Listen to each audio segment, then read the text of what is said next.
हर हर महादेव। शिष्य नमस्ते, मैं मित्रों मेरे दोस्तों। आज एक बार फिर आप सभी शिव भक्तों को मेरे चैनल श्याम सदस्य में स्वागत करता हूं मित्रों, और आशा करता हूं आप सभी शिव भक्त स्वस्थ और फिट होंगे मित्रों।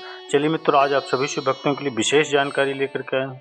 शिवलिंग में जल चढ़ाते समय किन किन बातों का विशेष ध्यान रखना चाहिए। जब हम भोले बाबा को जल समर्पित करते हैं तो किन बातों का ध्यान रखना चाहिए मित्रों, और किन बातों का स्मरण करने से हमारा जो भी किया हुआ जल चढ़ाया हुआ, जो भी पुण्य प्रताप किया हुआ, कैसे नष्ट भी होते हैं। और अगर हम ध्यान से अच्छी तरीके से सही ढंग से सही क्रम से जल चढ़ाते हैं तो वो हमें पुण्य अवश्य प्राप्त होता है, फल अवश्य प्राप्त होता है मित्र। तो चलिए मित्र, जानते हैं, ज़्यादा समय ना आपको लेते हैं। चलिए मित्रों, जो अधोगति में चले जाते हैं, अचानक जिनके प्राण छूट जाते हैं, उनके लिए कथा कह रही है मित्रों। पितरों की 3 बेटियां, तीनों से गलती हो गई।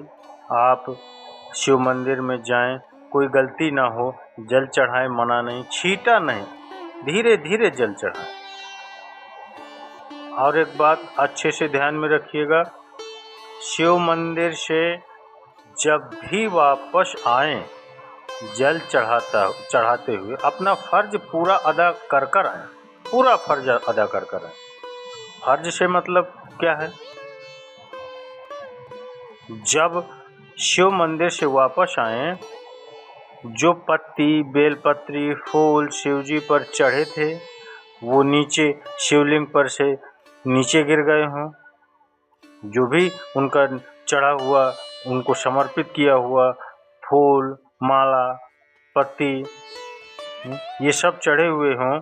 एकांतेश्वर शिवलिंग का पूरा वृत्तांत है। आप लोग भी पशुपति व्रत कर रहे हो तो उपासना करते हो और कहते हो किया नहीं हुआ, क्यों नहीं होता, उसका फल क्यों नहीं मिलता, उसमें गलतियां करते हैं आप, कुछ ना कुछ गलतियां होती हैं। तो देखिए, चलिए जानते हैं उन गलतियों के विषय में। आप जैसे शिवलिंग पर आप जाते हो, आप शिवलिंग को जल चढ़ाया, आपने जल आप शिवलिंग पर चढ़ा रहे हो तो धीरे धीरे धीरे चढ़ाएं, जिससे छींटे बाहर ना आए। छींटे की जलाधारी तक रहे चलेगा, बाहर न गिरे।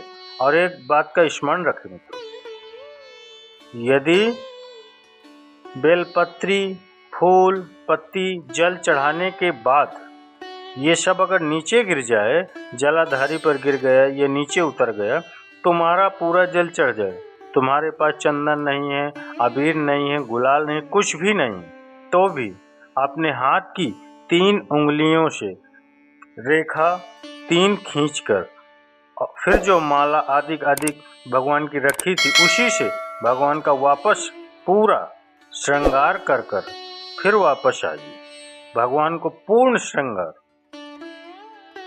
श्रृंगार करके फिर वापस अपने घर को आइए।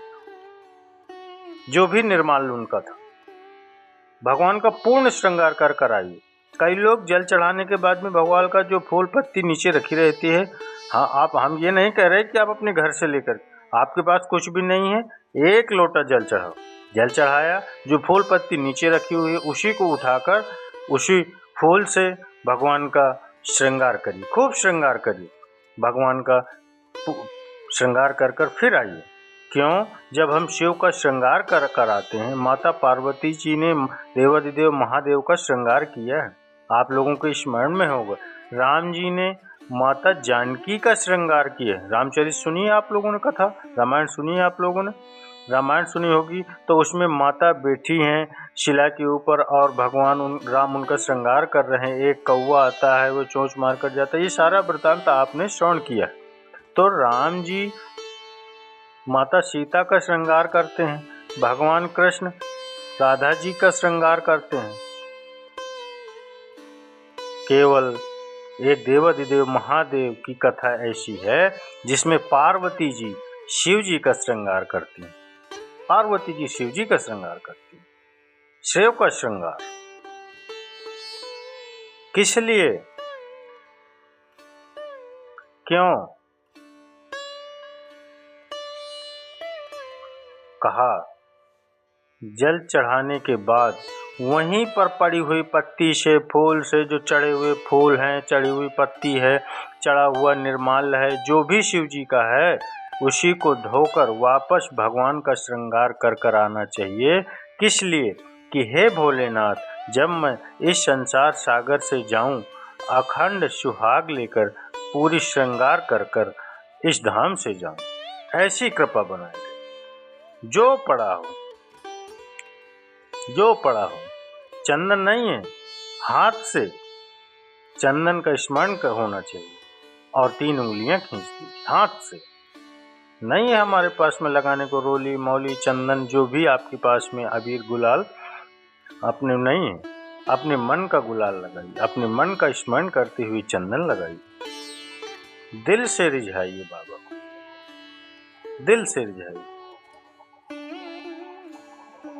दिल से चढ़ाइए, जो भी चढ़ाइए। और जब भाव से दिल से आप आनंद के साथ देवाधिदेव महादेव का आप पूजन करो, उसमें गलती ना हो।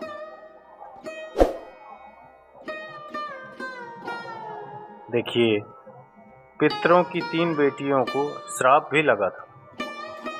आपको ये कथा तो पता है कि तुम्हें पृथ्वी पर जाना पड़ेगा, मृत्युलोक पर जाना, ये कथा तो आपको पता है। तो आपको विशेष ध्यान रखना है मित्रों कि भोले बाबा पर कैसे जल चढ़ाएं, उनका श्रृंगार किस प्रकार से किया जाए। तो चलिए मित्रों, आज आप सभी शिव भक्तों को मैंने इस विषय की पूर्ण जानकारी दी। लोग कहते हैं कि वो निर्माल लहर, वो फूल पाती दोबारा नहीं चढ़ाई जाती, तो ऐसा कुछ नहीं है मित्रों। अन्य किसी देवी देवता पर चढ़ा हुआ दोबारा नहीं चढ़ता, लेकिन मेरे बाबा तो भोला भंडारी हैं। आप कुछ भी प्रेम से उनको समर्पित करोगे, वे अवश्य स्वीकार करते, प्रेम के भूखे। तो मित्रों, आपने जाना आज के इस वीडियो में कि हमको किस तरह से बाबा का श्रृंगार करना चाहिए। तो चलिए मित्रों, मिलते हैं अगली वीडियो अगली उपाय में। तब तक के लिए हर हर महादेव, शिव नमस्तुभ्यं।